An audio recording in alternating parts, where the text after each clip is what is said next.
yeroo dheeraaf wayyaanee fi shaneen garee shororkeessitoota waan ta'aniif isaan waliin hin mari'adhu jechaa kan ture murni biltsiginnaa Abiy Ahmediin durfamu garee humna ittisaa Tigraay waliin taa'ee mari'achuuf haaldureewwan sadii kaa'ate. Qindaawaa waraana bilisummaa Oromoo fi humnoota Tigraay irratti banameen magaalota baay'ee kan dhabe. Biltsiginnaan waraana nurratti banameen irraa dhaabanii lafa qabatan kan gadi lakkisan yoo ta'ee fi mootummaa keenyaaf beekamtii kan kennan yoo ta'e teenyee mari'achuu dandeenya jedhee jira. Guyyoo Waariyoo dhimma kana bal'inaan akkatti amtisinitti. Jaalaqaa birraa dhukaas waraanaa dhaaba jedhaan lammeessu naannolee humnaan qabatan Affaariif Amaar gad lakkisanii marra deebi'anii sadeessoo mootummaa kiyyaa beekamtii kennan ta'e TDF yookaan Tigraay Defense Force waliin mari'achuuf qophii ulaagaalee waan murni biltsiginnaa Abiy Ahmediin durfam TPLF waliin haasa'uuf laf keessa muraas turan mootummaa Abiy Ahmed karoorisa guddaan uummata Tigraay lafarra balleessu kanaaf immoo yakkoot gareen isa ji'oo 8 haawwaniif ijoollee teenirra Shaabiyaaf shifta Amaara tafaannoo jedhamte yaammachuun godha baatunuuf ragaa murni faashistii Abiy Ahmed nu Maqalee keessa aanee baamna jennaan ilmaan teembeelaan fixuuf karanuchoof eegisuun ibseelaanii nagar neetwoorkiin hin jirtu dhaabbilee bu'uuraalee misooma kanneen akka barnootaaf fayyaachuun dhiisaa ilmaaf intalti teen dhuga garaachaan dhumaati kanaaf duulbanne aginni tajaajil nurra huccuufnuuf deebisu dhukkarra kaafne dura deemnu malee duuba deebuun hin jirtu yaad ijoollee Dabratsiyoon waraan kaab Itoophiyaa khawmri wagga tokko lakkoofsiisuun ilmaan nama 100 itti dhumanii miiliyoonii buqqa'uun biyyi Itoophiyaa jedhamtu lakkoori bonaatti tuqqisee mootummaan Abiy Ahmed waan cufaan mo'atamus addunyaarra gabaate mo'amuun dhibin qabu mo'atamanii immoo dhuga dhoksuuf yaaluun biyyatti qileqeet daaraa bottorgoone jirra juntaan soda Itoophiyaa ta'uu hin dandeettu barbadeessine jirra yeeximmoo nagizee yookaan akka laf qotataniif baanee dabalatee wanni hin jedhamin tokkolleen hin jiru. Gareen daara bubbeen fuutaatti jedhan naannoo farki caala bilis baasuun naannolee Affaariif Amaara weerartee finfinneeffamuumaat jechooti biyyatti keessatti hin baratamin fuul miidiyaalee hawaasaatiif miidiyaalee dileellee dhiphisaan kitaat zimaat Makket yehillina zamachaan bardargiir deebii lallabamtullee bu'aan isii uummata gaaga'uu malee sumuun baasuu dadhabde karaataaf warra hawwal taraarsuuf addunyaa waan hin godhin tokkollee hin qabdu TPLF shororkeessaa waliin hin mari'adhi jechaa turte gareen biltsiginnaa dubbiin itti jabaatte jennaan shororkoofte biyyatti shororkeessuu irratti argamti hin mari'adha garuu TPLF yookaan TDF waraan kanarra deebiftuutiin am haal dure biltsiginnaa mariif keeyyatti keessa tokko ta'uusii Aljaziiraan gabaas hangammaat waanam dubbada kanirra murtiirrin dhaqqabna akkasi qubnaa qabaadha jechuun haasa'u isa khatkeeyyatti dubbi himaa ministeer dhimmaa jala diina muftii TPLF waliin mari'achuuf gaafiteen tan sadeen kanuuf kabaju jechuun midiyaatti waraan kanurra dhaabtuuti lafa qabat hagad lakkiftu mootummaa keenyaaf beekamti kennaan aal dure mootummaan biltsiginnaa baafat keessa muraas turan aga karaan nu cufan baname ilmaan teembeelaaf dheebuu baatutti Amaaraaf Affaar keessa ba'uun yaadam خجل جيتاچو ردا غاري فيدراليستي خوارام بلسوما أوروموتيف همنيتيس تغراي اندور فمتوالين تاون موتوما أبي أحمد اللي بوكسون كايو مكتاتر ددبين دبچاتور الدنيا وغوتاف ديروتي يا أرارو جيچاتور تأمل لي أرارو جيچو مجرت جيفري فلتمان أمريكا را چيف أولوساجو ماتيو بسانجو مدابت غمتا أفريكا را نغبوسو الكاليف كيول دابت غمتا أوروبا تيف دابت موت غمتو منيلي ومتوبيا خنجبيساني بوجر إثيوبيان مورك توكون قوي أركخاني نرار قبچون بياتي غاغا ورترغام اللابسي ورمودما خسرني بلسك بيوت غمتو مني خلاق كوبسان صديق تما دياتاني لالچسون كغافتم دوبهما منستر دما جالا دينا بوف بالي سسانيتي في دممالي اينيوم ماف قبمندون جت سوبجيچوسا أديس استاندارد بلبلو حرك توكون نغا غافچا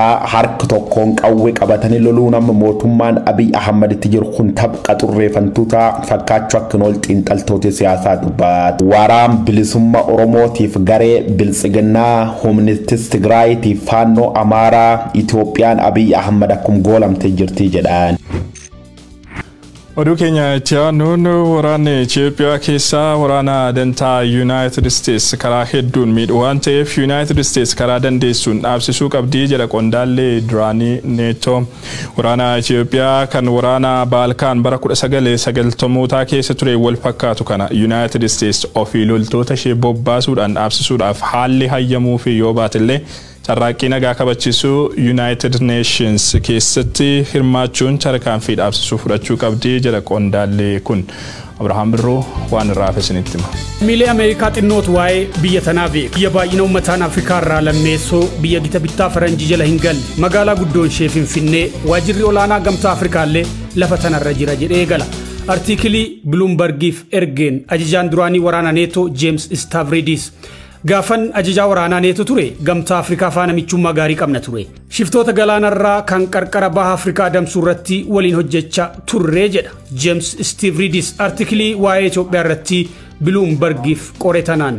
Amma garuu biyyi uummata miliyoona 100 miliyoona 15 waa'ee ishee isinitti mutuun unkuramaa jirti jedha. Wal waraansi ishee keessa deemaa jiru waraana bara 1990moota keessa biyyoota Baalkaan keessa ture wal fakkaataa jedha. Gosaa fi eenyummaa wal qoqqoodanii wal waraanuu, duguuggaa sanyii, yakkoota gudeeddii, wal waraansa qabiyyee lafaa, baqattoota miliyoonaan lakkaa'aman, wal waraansa Baalkaan bara 1990mootaa fi wal waraansa Itoophiyaa bara 2020 haga 2021 keessa. James Stavridis wal waraansi amma akkamiin eegale jedhee of duuba deebi'uudhaan baallii fudhachuu Abiy Ahmed yaadachiisa. Waggoota muraasa dura namni biyya ollaa Itoophiyaa faana araara buusuudhaan badhaasa Noobeelii nagaa kennaniif gaafa aangootti dhufu Itoophiyaa keessa abdii ifaatu ture jedha. Biyyatti garuu osoo hin bubbuliin kaaba biyyattiitti lammiilee ishee waliin waraana eegalte.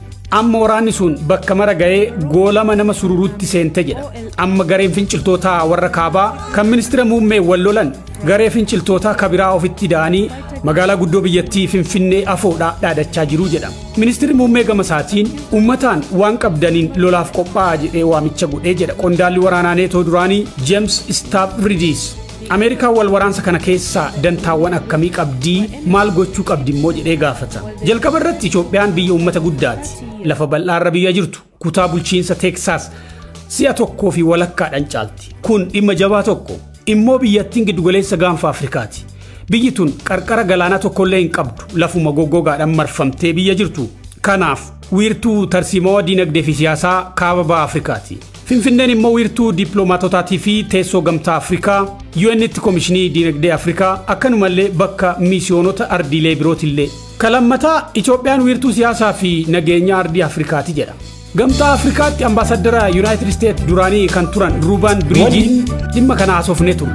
Innis akkana naan tasgabbiin Itoophiyaadhaa tasgabbii qaxanaa baha Afrikaati. Biyya bobaadhaan badhaati Sudaan kibbaatii haga biyya wiirtuu daldalaa Keeniyaatti. Kanaaf raafamni Itoophiyaadhaa dantaa United States akka jabaamidha. Wal'aansoo farra shororkeessummaa fi olaantummaa daldalaa Chaayinaa akkanumallee dimookiraasiidhaaf United States gootu ni miidhaa jechuudha.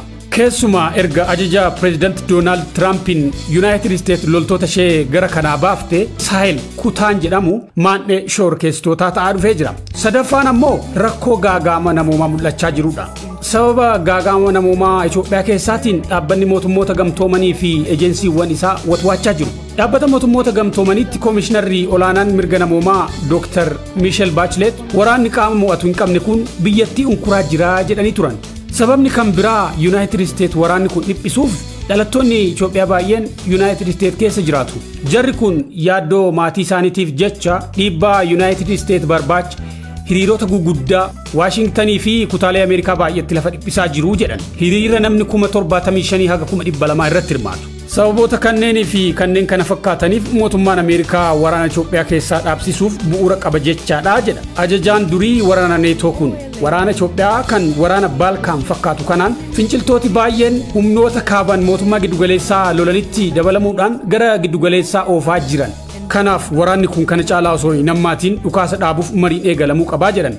Kanarratti carraaqqiin jaarsummaa bakka bu'aa gamtaa Afrikaa Olusegun Obasanjoo fi ergamaa addaa United States Jeffrey Feltmaniin eegalame waan jajjabaachuu qabu jedhan. Carraaqqii dippiloomaasii United States kan waraana kanaatiif kan filatame Jeffrey Feltman beekaa araara kanaaf maluu ka jedhu qondaalli duraanii waraana neetoo Washington Jeffrey Feltman irreechas ulees baatee akka naanna'u bilisummaa kennuufii qabdii jedha.